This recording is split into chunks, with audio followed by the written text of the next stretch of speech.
Assalamualaikum warahmatullahi wabarakatuh. Hai teman-teman, dimanapun Anda berada, saat ini Anda sedang menyaksikan kanal YouTube video pembelajaran materi bahasa Indonesia, yaitu Mendalami Puisi. Buku yang digunakan adalah buku dari Kemdikbud tahun 2015, sedangkan peta konsep dalam materi bahasa Indonesia yaitu puisi ini ada 4. Yang pertama adalah mengidentifikasi suasana, tema, dan makna. Kemudian mendemonstrasikan satu puisi dari antologi puisi dengan memperhatikan vokal, intonasi, dan ekspresi, menganalisis unsur pembangun puisi, dan menulis puisi dengan memperhatikan unsur pembangunnya. Baik, sebelum kita mulai, maka ada beberapa hal yang perlu Anda ketahui melalui kata pengantar berikut. Puisi merupakan salah satu karya sastra yang syarat akan perasaan. Semua indera yang dimiliki manusia ini sebenarnya dapat diwakilkan dalam bentuk tulisan nan bermakna, yaitu puisi. Bahkan, daya imajinasi, pengalaman hidup, sesuatu hal yang fiktif atau mustahil ini dapat dituangkan juga ke dalam puisi. Nah, hal ini membuktikan bahwa puisi media yang dapat dimanfaatkan manusia untuk menumpahkan segala yang dirasakannya. Baik, bagaimana menurut Anda?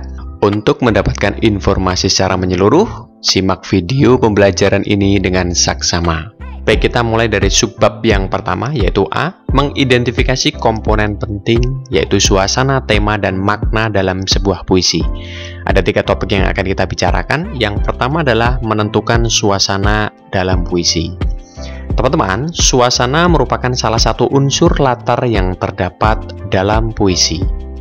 Menentukan suasana ini memang harus melibatkan indera yang dimiliki manusia, seperti penglihatan, ada pendengaran, ada perasaan, ya, ada perabaan. Suasana-suasana itu juga dapat dirasakan dengan memahami diksi puisi. Nah, teman-teman, saat kita memahami sebuah puisi, memang kita harus melibatkan sebuah perasaan, kemudian akan ada efek psikologis nantinya.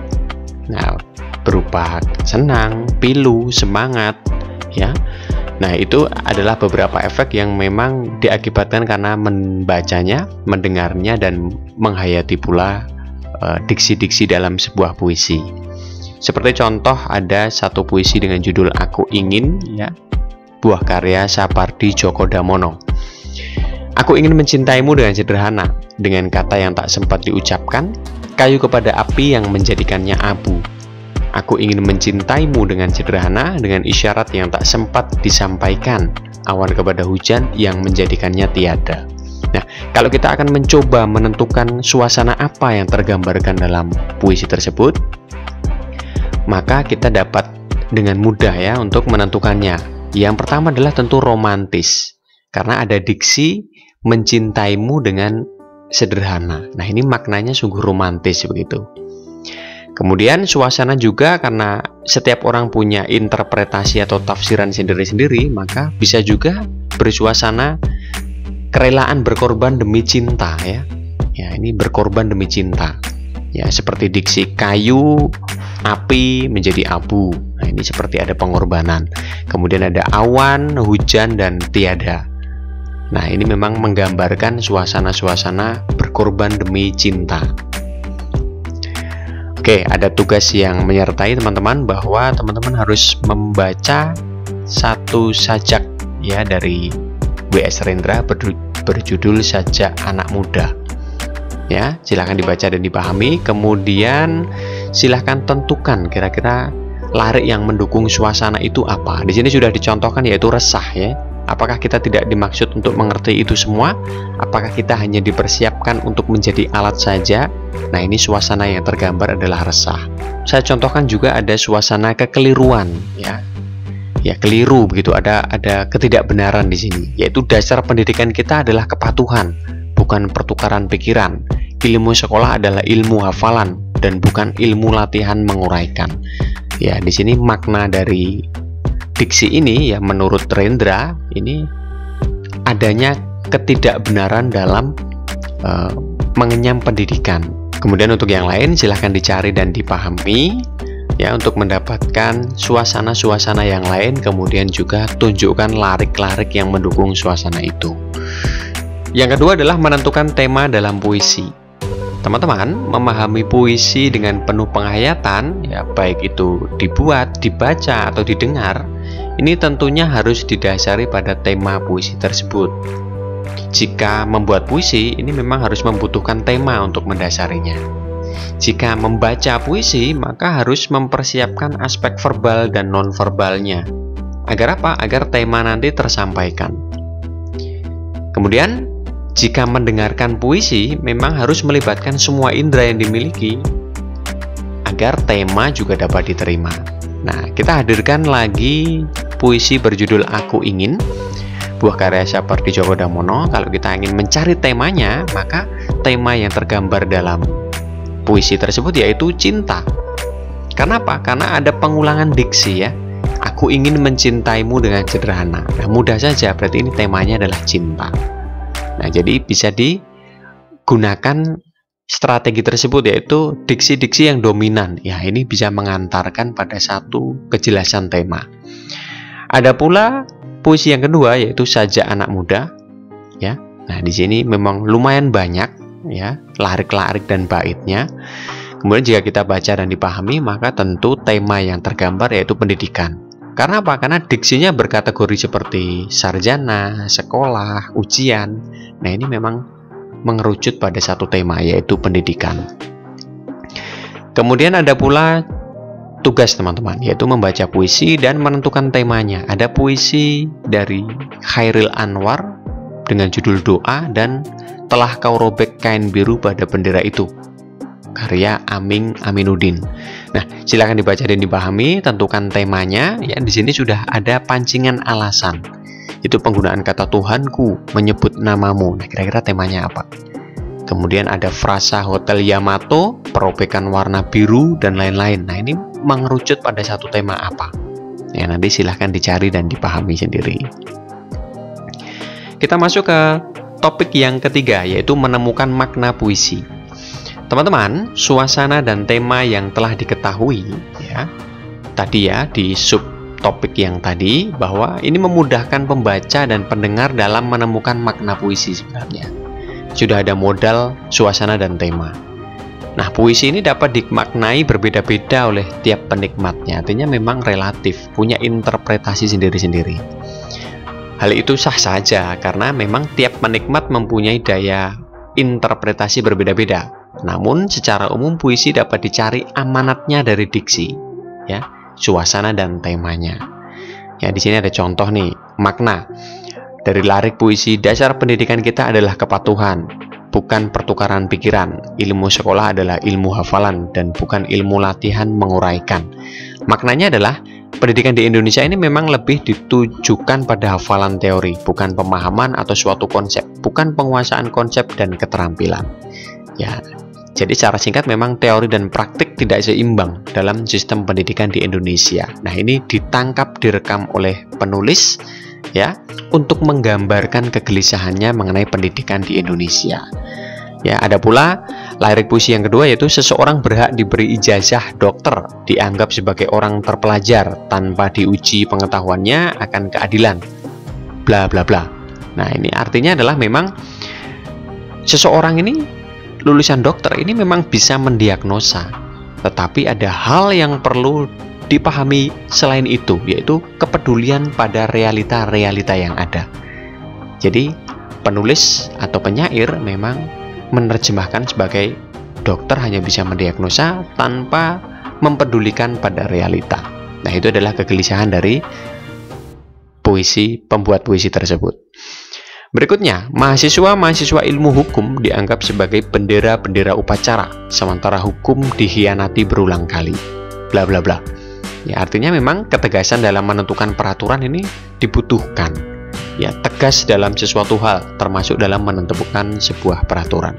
Itu tadi adalah contoh. Nah, teman-teman juga harus membaca ulang ini ya puisi berjudul Aku Ingin, Doa, dan Telah Kau Robek Kain Biru Pada Bendera Itu, kemudian mengidentifikasi maknanya.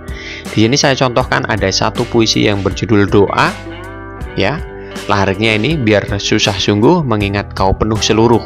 Tuhanku, di pintumu aku mengetuk, aku tidak bisa berpaling. Artinya adalah manusia selalu tergantung pada Tuhannya dalam kondisi suka maupun duka. Nah, itu maknanya. Baik untuk makna aku ingin dan telah kau robek kain biru pada bendera itu silahkan dicari, dipahami, kemudian diinterpretasikan sendiri untuk mendapatkan maknanya. Kita masuk ke subbab yang kedua, yaitu B, mendemonstrasikan satu puisi dari antologi puisi dengan memperhatikan vokal, intonasi, dan ekspresi. Ada dua topik yang akan kita bahas. Yang pertama adalah membacakan puisi.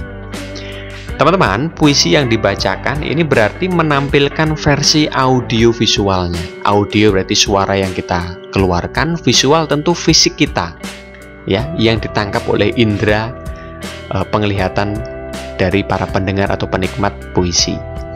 Ya.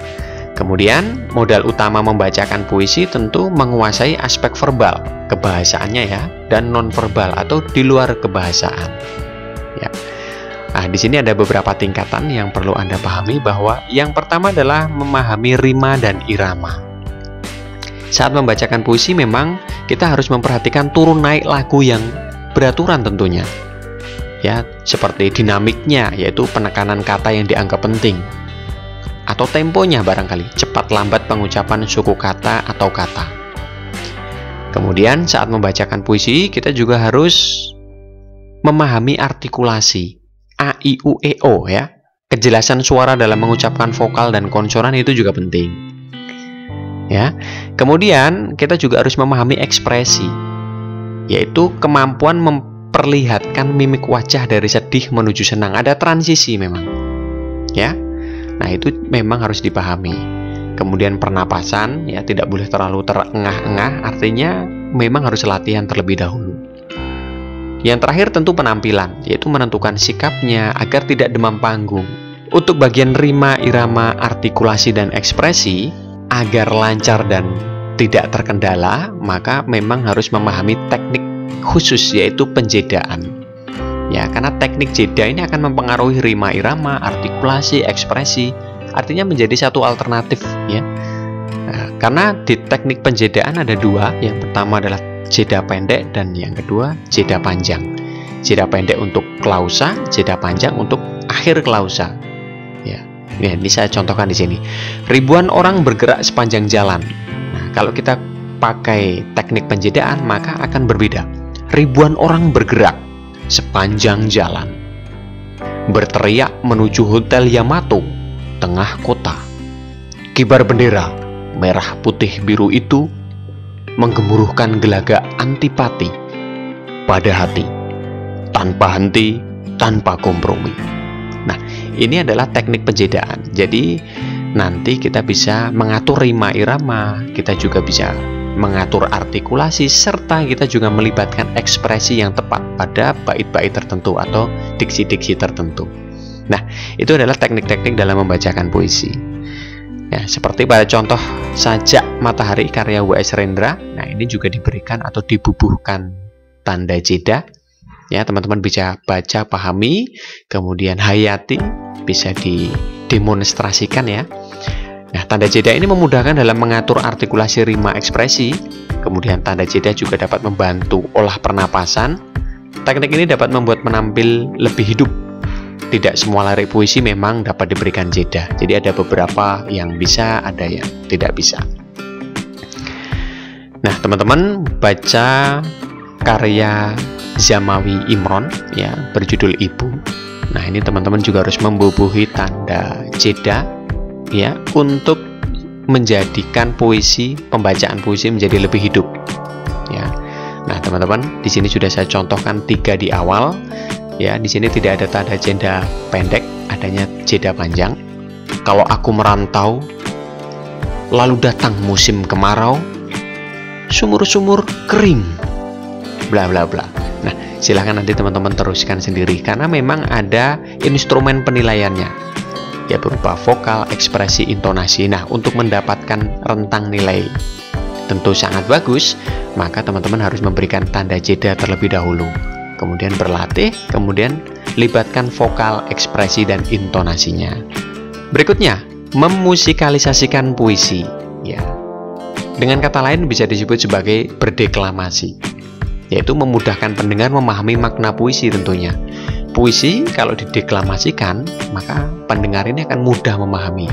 Apanya? Ya tentu maknanya dan lain-lain, tentu suasana, tema nanti juga akan diterima oleh pendengar.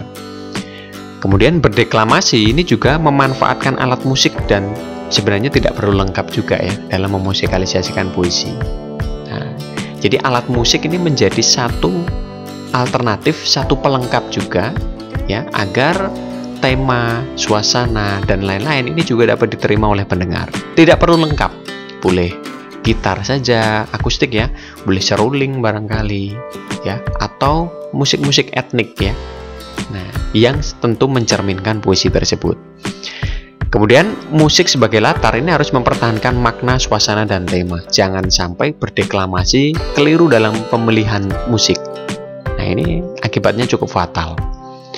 Kemudian berdeklamasi ini dapat disajikan dalam bentuk nyanyian juga. Nah, ini memang indahnya puisi, dapat dimusikalisasikan. Teman-teman ada tugas, yang pertama adalah mencari rekaman lagu Ebit GAD, Bimbo, Chrisye, atau Uli Siregar.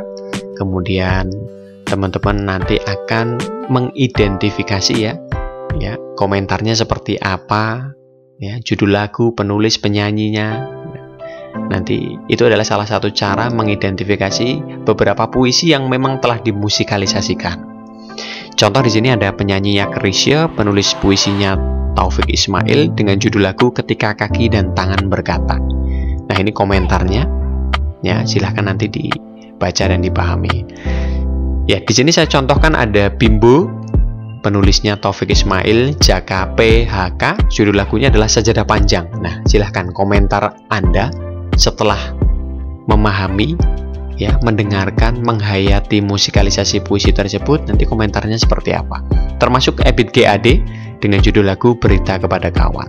Nah, ini silahkan dibuat tugas ya untuk memahami musikalisasi sebuah puisi. Baik teman-teman, kita akan berjumpa kembali di video berikutnya. Salam pemerhati pemaham, merdeka belajar. Terima kasih. Wassalamualaikum warahmatullahi wabarakatuh.